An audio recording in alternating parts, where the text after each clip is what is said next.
नमस्कार. संतांच्या साहित्यात केवळ शब्द नसून ते आपल्या जगण्याला मिळालेले अमृत आहे. धावपळीच्या या जगात मनाला विसावा मिळावा आणि जगण्याची योग्य दिशा सापडावी यासाठी आजचा हा व्हिडिओ आपण तयार केला आहे. हा व्हिडिओ शेवटपर्यंत पहा, कारण यात दडलेला एखादा विचार कदाचित तुमचे आयुष्य बदलून टाकेल. हा प्रयत्न कसा वाटला ते नक्की सांगा. आजच्या या धावपळीच्या आणि स्वार्थी जगात आपण अनेकदा एकमेकांपासून दुरावत जातो. आपणच आपल्या सभोवताली जात-पात, पंथ आणि विचारांच्या अनेक भिंती उभ्या केल्या आहेत. पण याच महाराष्ट्राच्या मातीत शेकडो वर्षांपूर्वी एका महान संताने समतेचा आणि विश्वबंधुत्वाचा असा एक क्रांतिकारी विचार मांडला, जो आजही आपल्याला अचूक मार्गदर्शन करतो. जेव्हा हे संपूर्ण जगच एका ईश्वराचे रूप आहे, तर मग आपल्यात हा श्रेष्ठ आणि कनिष्ठ असा भेद का, असा रोखठोक सवाल करत सर्वांवर निर्व्याज प्रेम करायला शिकवणारी जगद्गुरू संत तुकाराम महाराज यांची एक अत्यंत सुंदर आणि डोळ्यात झणझणीत अंजन घालणारी रचना आज मी तुमच्या समोर सादर करत आहे. चला तर मग सर्वांच्या हृदयाला स्पर्श करणारा आणि माणुसकीचा खरा धर्म सांगणारा हा अजरामर अभंग ऐकूया आणि जाणून घेऊया या अभंगाचा भावार्थ, विश्लेषण, सामाजिक संदेश व वास्तविक जीवनातील उदाहरणासह. पहिला चरण, विष्णुमय जग वैष्णवांचा धर्म, भेदाभेद भ्रम अमंगळ. भावार्थ विश्लेषण. या पहिल्याच चरणात तुकोबाराय आपल्याला भक्तीचा आणि माणुसकीचा सर्वात मोठा नियम समजावून सांगतात. आपण समाजात वावरताना पाहतो की माणसे एकमेकांमध्ये किती सहज भेदभाव करतात, पण जो खरा देवाचा भक्त आहे, ज्याला आपण वैष्णव म्हणतो, त्याचा एकमेव धर्म कोणता असावा? तर या संपूर्ण चराचरात, या जगातल्या प्रत्येक कणात आणि प्रत्येक माणसात त्याला परमेश्वर दिसला पाहिजे. हा लहान तो मोठा, हा गरीब तो श्रीमंत असा कोणताही भेदभाव मनात आणणे हा केवळ एक मानवी भ्रम आहे. माणसांना एकमेकांपासून तोडणारा हा भ्रम बाळगणे हेच खऱ्या अर्थाने अमंगळ म्हणजेच वाईट आहे. माणसाने माणसावर केवळ माणूस म्हणून निखळ प्रेम करावे आणि प्रत्येकात देव पाहावा, हाच खऱ्या भक्तीचा पाया आहे. सामाजिक संदेश. आपल्या समाजातील प्रत्येक माणूस हा समान आहे. कोणत्याही माणसामांसात जात, धर्म, रंग, गरीब किंवा श्रीमंत असा कोणताही भेदभाव न करणे हाच खऱ्या अर्थाने समाजाचा सर्वोच्च धर्म आहे. माणसाने माणसाला माणसासारखे वागवणे हाच यातून मिळणारा सर्वात मोठा संदेश आहे. वास्तविक जीवनातील उदाहरण. आपण अनेकदा पाहतो की जेव्हा आपल्या शहरात किंवा राज्यात महापूर येतो किंवा भूकंप होतो, तेव्हा सगळीकडे हाहाकार उडतो. अशा या भीषण संकटाच्या वेळी मदतीला धावून जाणारी माणसे समोरच्या व्यक्तीची जात किंवा धर्म विचारत नाहीत. एक तरुण जेव्हा स्वतःचा जीव धोक्यात घालून पुरात अडकलेल्या एका अनोळखी कुटुंबाला सुखरूप बाहेर काढतो, तेव्हा तो हे पाहत नाही की हे लोक माझ्या ओळखीचे आहेत की नाही किंवा माझ्या जातीचे आहेत की नाही. त्यावेळी वाचवणारा आणि वाचणारे हे फक्त आणि फक्त माणूस असतात. तिथे कोणताही भेदाभेद नसतो. हाच तो खरा धर्म आहे, जिथे आपण प्रत्येक जीवात एकच ईश्वर पाहतो आणि भेदभावाचा अमंगळ विचार कायमचा फेकून देतो. दुसरा चरण, ऐका जी तुम्ही भक्त भागवत, कराल ते हित सत्य करा. भावार्थ विश्लेषण. येथे महाराज अत्यंत प्रेमाने थेट आपल्याशी संवाद साधत आहेत. ते आत्मीयतेने आवाहन करतात की अहो देवाचे नामस्मरण करणाऱ्या भक्तांनो, माझे जरा लक्ष देऊन ऐका.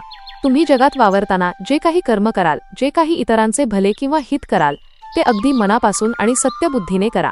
केवळ दिखाव्यासाठी, लोकांची वाहवा मिळवण्यासाठी किंवा स्वतःचा मोठेपणा मिरवण्यासाठी कोणतेही सोंग करू नका. तुमचे वागणे आणि तुमचे विचार यात एक पारदर्शकता आणि प्रामाणिकपणा असू द्या. जे काही चांगले काम तुम्ही हाती घ्याल, ते खऱ्या शुद्ध हेतूने आणि निस्वार्थ भावनेने पूर्णत्वास न्या, कारण सत्य हेच ईश्वराचे रूप आहे. सामाजिक संदेश.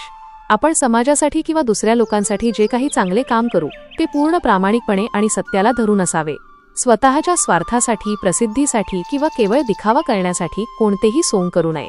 तुमचे काम हे आतून आणि शुद्ध हेतूने आलेले असावे. वास्तविक जीवनातील उदाहरण. समजा एखादा तरुण डॉक्टर आहे. तो शहरात खूप पैसे कमवू शकतो, पण तो तसे न करता गडचिरोली किंवा मेळघाट सारख्या अतिदुर्गम भागात जातो आणि तिथे राहून तिथल्या आदिवासी बांधवांवर मोफत उपचार करतो. तो डॉक्टर कसल्याही प्रसिद्धीची, सत्कार सोहळ्याची किंवा पैशाची अपेक्षा न ठेवता केवळ त्या लोकांचे चांगले व्हावे, त्यांचे आयुष्य सुकर व्हावे याच खऱ्या आणि शुद्ध उद्देशाने आपली सेवा देतो. तो स्वतःचे फोटो काढून समाज माध्यमांवर टाकत बसत नाही. त्याचे हे निस्वार्थ काम म्हणजेच सत्यावर आधारित केलेले हित होय. समाजाला आज अशाच खऱ्या कामाची आणि प्रामाणिक माणसांची गरज आहे, खोट्या दिखाव्याची अजिबात नाही. तिसरा चरण, कोणाही जीवाचा न घडो मत्सर. वर्म सर्वेश्वर पूजनाचे. भावार्थ विश्लेषण. हा चरण म्हणजे खऱ्या ईश्वर पूजेचे सर्वात मोठे रहस्य उलगडणारा आहे. आपण देवाला प्रसन्न करण्यासाठी तासनतास मंदिरात बसून पूजा अर्चा करतो, अनेक नवस सायास करतो. पण तुकाराम महाराज अतिशय सोप्या शब्दांत आणि ठामपणे सांगतात की या सर्व विश्वाच्या मालकाची म्हणजे सर्वेश्वराची खरी पूजा कोणती असेल तर जगातल्या कोणत्याही सजीवाचा कधीही मत्सर न करणे, कोणाबद्दलही मनात द्वेष न ठेवणे, कोणाच्या प्रगतीवर न जळणे आणि कुणाचेही वाईट न चिंतणे हेच खऱ्या पूजेचे मर्म आहे. जर तुमच्या मनात सर्व प्राणीमात्रांबद्दल निखळ प्रेम असेल तर तुम्हाला वेगळ्या पूजेची गरजच नाही. तुमचे ते प्रेमच देवाची सर्वात मोठी पूजा ठरते. सामाजिक संदेश. समाजातील कोणत्याही माणसाचा, प्राण्याचा किंवा कोणत्याही जीवाचा द्वेष आणि मत्सर न करणे हेच खऱ्या अर्थाने ईश्वराची पूजा करण्याचे मुख्य रहस्य आहे.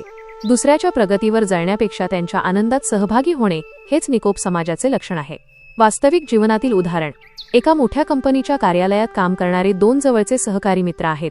दोघांनीही एकाच पदासाठी खूप मेहनत घेतली आहे, पण त्यातील एकालाच बढती मिळते आणि दुसऱ्याला ती मिळत नाही.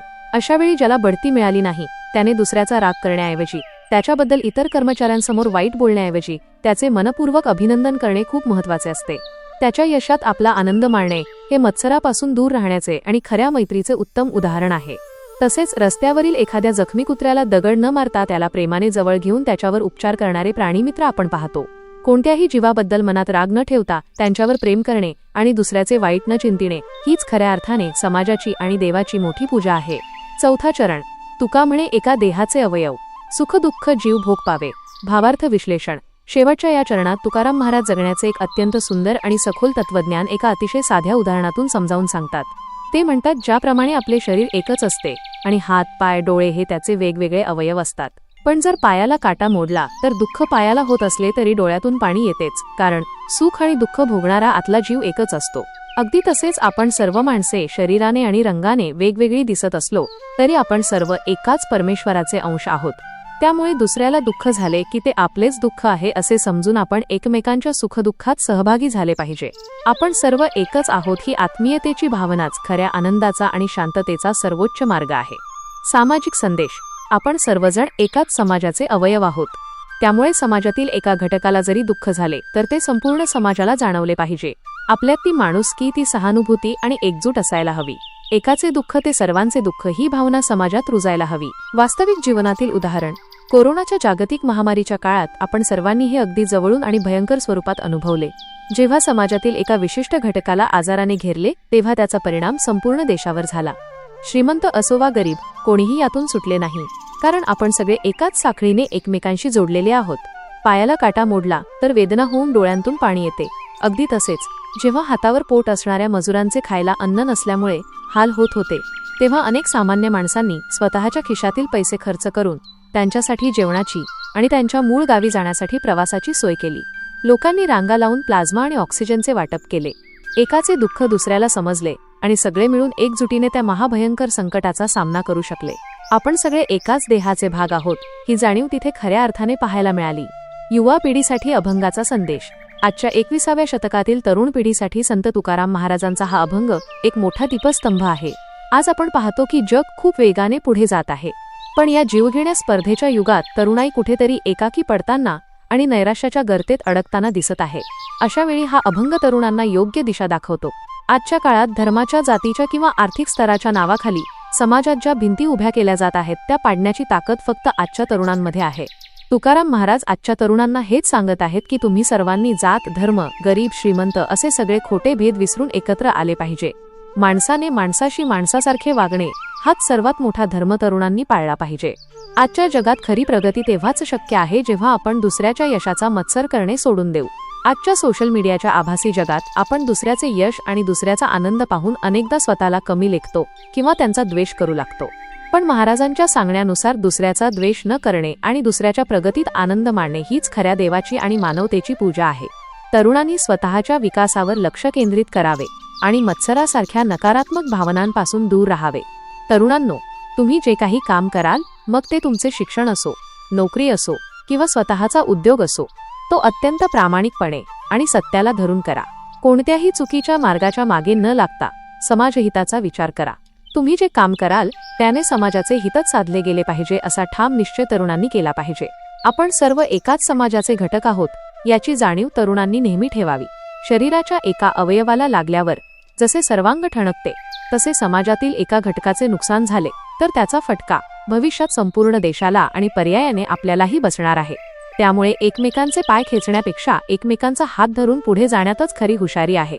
हाच समतेचा, बंधुभावाचा आणि खऱ्या निखळ माणुसकीचा सर्वात मोठा संदेश संत तुकाराम महाराज या अभंगातून आजच्या तरुण पिढीला देत आहेत.